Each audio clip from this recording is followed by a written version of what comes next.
नमस्कार। आज एक बहुत ही चर्चित, समीचीन और प्रासंगिक विषय पर चर्चा करेंगे।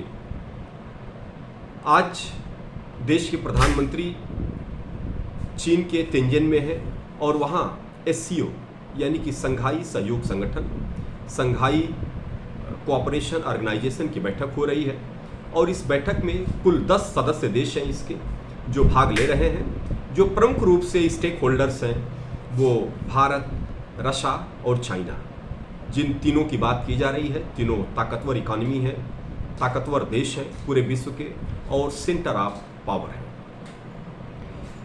जिस विषय पे हम चर्चा कर रहे हैं वह चर्चा ये है कि भारत चीन संबंधों को लेके बहुत चर्चा हो रही है। 7 वर्ष के बाद विगत दिनों में गलवान में और इसी तरह से छिटपुट सीमाओं पर जो भारत और चीन के बीच में विवाद होता रहा है, झड़प होती रही है, उसने भारत और चीन के रिश्ते को बुरी तरह से प्रभावित किया है। भारत और चीन का रिश्ता बिल्कुल बॉटम तक पहुंच गया है और यह स्थिति है कि चीन शत्रु के रूप में सबसे क्लियर कट रूप से आइडेंटिफाई किया जा रहा है भारत के लोगों के द्वारा। आज जो चर्चा हो रही है वह यह हो रही है कि क्या भारत और चीन के रिश्ते सुधर रहे हैं।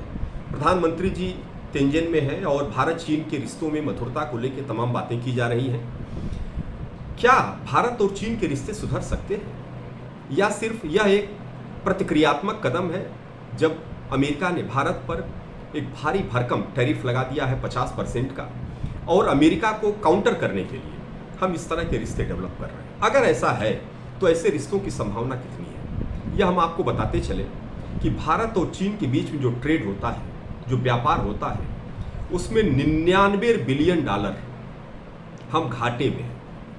99 बिलियन डॉलर के घाटे में भारत चीन से व्यापार करता है और जो अमेरिका से भारत का व्यापार है उसमें लगभग 60 बिलियन डॉलर के फायदे में भारत अमेरिका से व्यापार करता है। एक बात। दूसरी बात, जो चीन है उसमें भारत के प्रोडक्ट के बिकने की या वहाँ भारत के व्यापारियों की जो संभावना है वह संभावना बहुत कम है। कौन से ऐसे प्रोडक्ट हम बनाएंगे जो चाइना में बेचेंगे।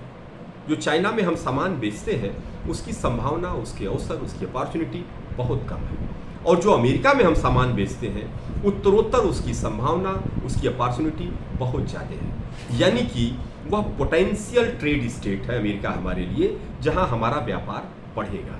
पर चाइना, जहां हमारा व्यापार बढ़ने की बजाय अगर हम चाइना से रिश्ते सुधारते हैं तो चाइना पहली डिमांड हमसे प्लेस करता है कि हमें आपका मार्केट चाहिए। और हम चाइना को अगर मार्केट देते हैं तो आपको बताने की ज़रूरत नहीं है, आप जानते हैं कि चाइना हमारे पूरे मार्केट में छाया हुआ है। विगत दिनों छाया था, आज भी जैसा कि हमने बताया आपको 99 बिलियन डॉलर के घाटे का व्यापार हम चाइना से करते हैं। एक बात। दूसरी बात, चाइना हमारा स्थायी शत्रु है। अगर आप थोड़ा बहुत भी कौटिल्य के बारे में, चाणक्य के बारे में जानते होंगे तो चाणक्य ने मंडल सिद्धांत दिया था जिसमें चाणक्य ने बताया था कि जो पड़ोसी होता है वह स्वभावतः शत्रु होता है, पड़ोसी देश। और इस उदाहरण को बड़े अच्छे से पुष्ट करता है चाइना। जो चाइना हमारे लिए, हमारी जो भारत और पाकिस्तान, भारत और चीन के बीच में जो सीमा रेखा है उसको चीन नहीं मानता, मैकमोहन रेखा को सिरे से खारिज करता है। और जो चीन है वह भारत के तमाम हिस्सों पर अपना दावा करता है। 1962 में चीन ने हमारे ऊपर एकाएक आक्रमण कर दिया और लगभग 40,000 वर्ग किलोमीटर का जमीन हमारा नेफा के एरिया में, अक्साई चीन के एरिया में उसने कब्जा कर लिया। आपको यह भी बताते चले कि चीन हमेशा हमारे विरुद्ध षड्यंत्र करता है। आप जानते हैं कि जो सिल्क रूट है, जो एक मार्ग जो बना रहा है वो पूरे वर्ल्ड को अप्रोच करने वाला, चाहे वह रास्ता हो, चाहे वह चीन पाकिस्तान ऑक्युपाइड कश्मीर में जो उसने एक रास्ता बना रखा, एक मार्ग बना लिया है, कनेक्टिविटी मार्ग बना लिया है गादर बंदरगाह तक, चाहे वह हो, वह हमारे लिए एक स्थायी शत्रुता की स्थिति है। तो क्या ऐसे में चीन से कोई सार्थक वार्ता हो सकती है? ज़्यादा से ज़्यादा, जो मेरा अपना पर्सनल ओपिनियन है कि ज़्यादा से ज़्यादा हम अपनी शत्रुता को, जो कटुता है, उसको थोड़े समय के लिए कम कर सकते हैं। दूसरी बात, ट्रम्प का मतलब अमेरिका नहीं। अमेरिका एक देश है, एक मजबूत देश है और अमेरिका की जो शासन प्रणाली है यानी प्रेसिडेंशियल फॉर्म ऑफ गवर्नमेंट है, वहाँ जो राष्ट्रपति आता है उसको इतने अधिकार होते हैं कि वह कई बार अपने चेयर से, अपनी पोजीशन से वह वहाँ की नीतियों को प्रभावित कर देता है। पर अमेरिका के राष्ट्रपति का कार्यकाल आप जानते हैं 4 वर्ष का होता है।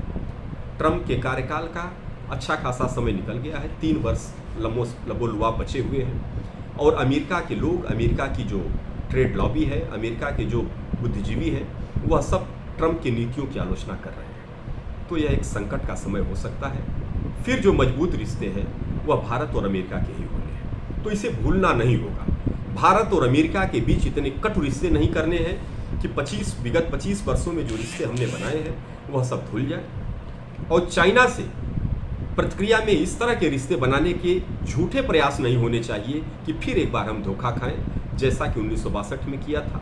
मेनन साहब गोबी के रेगिस्तान में घूमते रहे, गोबी के रेगिस्तान का दर्शन करते रहे, वहाँ के एडवेंचर का वर्णन करते रहे और चीन ने भारत पर आक्रमण कर दिया। सन 1979 में अटल बिहारी वाजपेयी जी चीन के दौरे पर थे विदेश मंत्री की हैसियत में, और उसने आक्रमण किया ताइवान पर और कहा यह भारत पर की गई दंडात्मक कार्रवाई की तरह किया गया कार्रवाई। तो हमें ध्यान रखना पड़ेगा कि जो चीन है वह एक हमारा स्थायी शत्रु देश है, जो अमेरिका है वह पोटेंशियल कंट्री है, जहां हम ट्रेड को बढ़ा सकते हैं, जहां व्यापार करके हम अपनी आर्थिक क्षमता को ही बढ़ा सकते हैं और वैश्विक पटल पे हम अपनी प्रासंगिकता को और मजबूती से सिद्ध कर सकते हैं। ट्रंप जैसे सिरफिरे आते और जाते रहे। Thank you very much.